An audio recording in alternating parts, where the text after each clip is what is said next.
I wanted to make my family proud, and I don't understand why I'm different from all the other kids. A lot of people don't know that I had a brain injury when I was a child. One day at school, somebody says, "Hey, look at all the fire engines outside." And most of the kids in the class never saw a fire engine, and firefighters are like my heroes. I want to see it. I take my chair and I carry it to the windowsill. I put it down here and I climb on it, and I can just kind of see the outline of it. And I see the firefighters and I'm in my bliss. And just when I had that highest moment, one of the other kids is grabbing my chair. And I go back to turn like this to see who's doing it. And I fall head first right into the radiator, and I was bleeding, everywhere. There was a pool of blood. And my parents, the way they describe it, it was very traumatic. They said that I was never the same, and especially when it came to learning. I mean, I became painfully shy. I wasn't myself. And where it really showed up was in school, because I didn't understand things very well. And teachers would have to repeat themselves over and over and over. I became so introverted and not talking to anybody. And the big thing was also I couldn't read. I would just look at pages and I just see letters, and they didn't mean anything to me. We would get in circles, and the teacher would give a book out, and one by one, you would have to read out loud to the other students. And my heart's beating out of my chest right now, even thinking of it, because every time somebody finished, it would get closer, the book would get closer and closer and closer to me. And I would because I couldn't read. And then when the book got to me, I just didn't know what to do. And I would just stare at it, and I would just start crying. The teacher would come and take the book and then pass it on to the next person. And I remember my teacher pointing to me, talking to another adult, saying, "That's the boy with the broken brain." And I always thought, it really pushed something deep inside of me, saying that I'm not enough. There's something that was wrong with me, that I wasn't like everybody else, that I couldn't be like them. And it took me actually an extra 3 years to learn how to read. I taught myself by reading comic books. When my parents thought I was sleeping, I would be under the covers with my flashlight every night looking at the pictures. My favorite comic books growing up were the X-Men.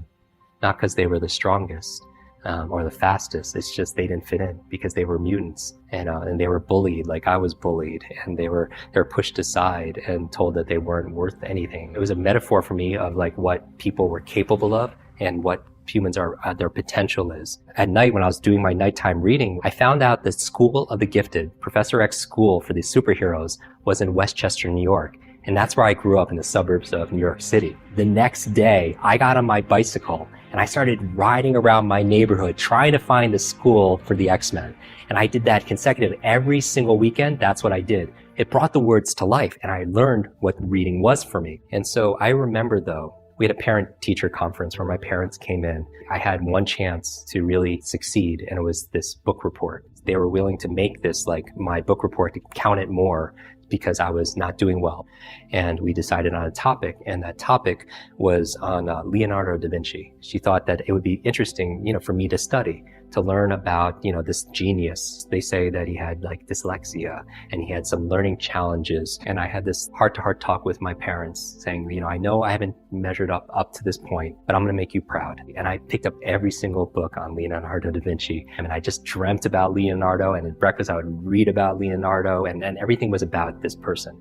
This was where the spotlight is on you, and you have to be able to perform. And this is going to decide if I was something. And that it was more than a book report. And when we get there in class, the teacher said, "Okay, Jim, I want you to give a presentation in front of the class about it." And my life just, right now, my world just crumbled.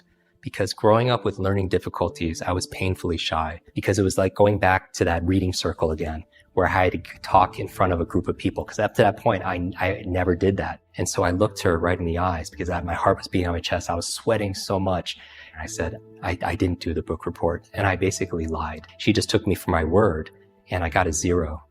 While I had in my backpack, bound this book report, which signified all my dreams, my potential there. I remember to this day walking up, out of the classroom, and there was a trash can right there, and I threw the book report in there. And along with that, everything in terms of my hopes and my abilities, my pride, my promises, it just felt like it just went in the trash. And I still look back with, regret and sorrow that I didn't step up to be able to do that. But I was a product at that moment of my conditioning. I was believing my self-talk that I wasn't enough. Your brain is the supercomputer, and your self-talk is the program it will run. So you have to be very mindful of your thoughts.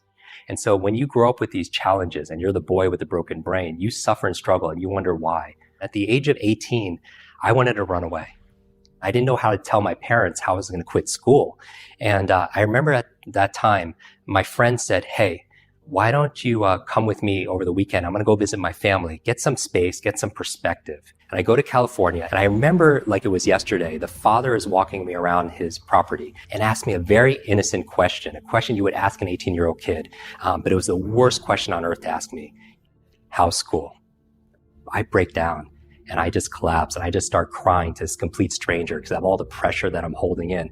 And I tell him my whole story about growing up with learning challenges and difficulties and my brain injury. And I'm going to disappoint my parents and be a bad role model to my younger brother and my younger sister. And he looked at me and he asked me a question. Jim, why are you in school? What do you want to be? What do you want to do? What do you want to have? What do you want to share with the world?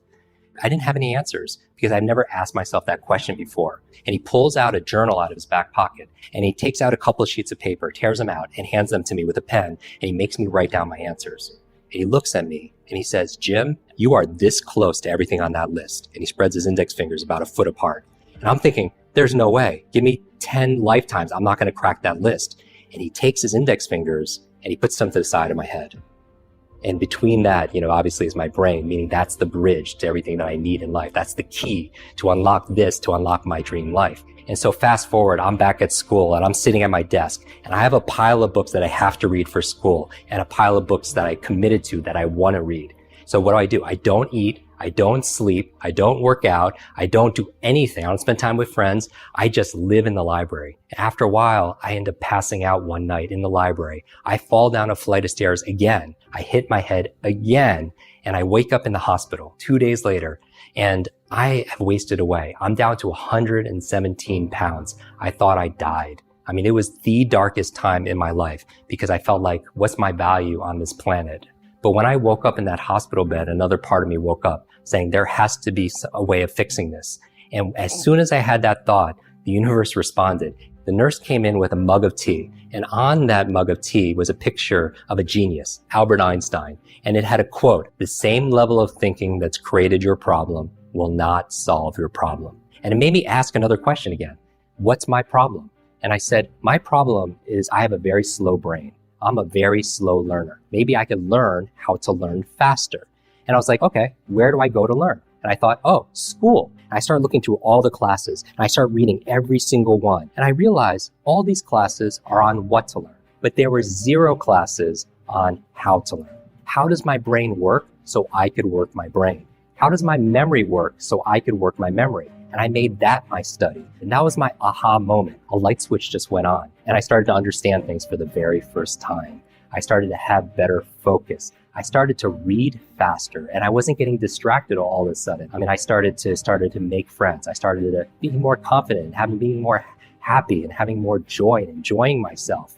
And I remember when I had that epiphany, I couldn't help but help other people because why did I have to suffer and struggle, go through all this difficulty when I could have been taught these easy to learn techniques about how my mind worked, how memory worked? And so I wanted to start helping everybody. That's been my quest for the past 25 years. And I remember recently, I remembered somebody's name in an audience, and that person referred me to the chairman of 20th Century Fox. And I get a call from their office saying, hey, I heard about your work. I want you to please come in and spend a half a day with our executive team. And I go there on a Friday morning and I give one of the best trainings I've ever done. When I'm done, the chairman of 20th Century Fox comes to me and says, Jim, this was incredible. One of the very best trainings we've ever offered. And I see a movie poster of Wolverine. And it was for a movie, it wasn't coming out for a few months. And I was like, wow, I can't wait to see that film. And the chairman comes to me and says, Jim, I didn't know you liked superheroes. Like, we have another 30 days of filming the new X-Men movie in Montreal. How would you like to go there and be there and just experience it? And I was like, that's incredible. I'd never been on a movie set before. And so he picks me up the next morning, Saturday morning, 8 o'clock. We get on the plane. They call it the X-Jet. Waiting on the plane for me is the entire cast of X-Men. I see Wolverine and Professor X, and I'm sitting between Jennifer Lawrence and Halle Berry, and I get to share some of my brain tips and speed reading and memory tips to these amazing superheroes. And when we get to Montreal, the very first scene took place in Charles Xavier's superhero school.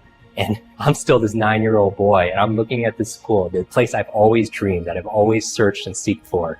And I got to see my superheroes come to life right in front of me.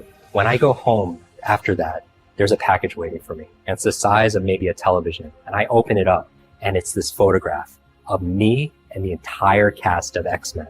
There's a note in there from the chairman of Fox. And it says, Jim, thank you so much for sharing your superpowers with all of us. I know you've been looking for your superhero school ever since you were a child. Here's your class photo. What I've learned is this. A lot of people say, oh, I'm not that smart, or how smart am I, or how smart are my kids? They're asking the wrong question. It's not how smart you are, it's how are you smart? A superhero for me is somebody who is on the path of discovering and developing their superpowers, like their strengths, their unique ability, their unique talents. And I feel like the world needs more superheroes, and the world deserves more of us to be able to show up, that there's a superhero version of all of us. Find your superpower.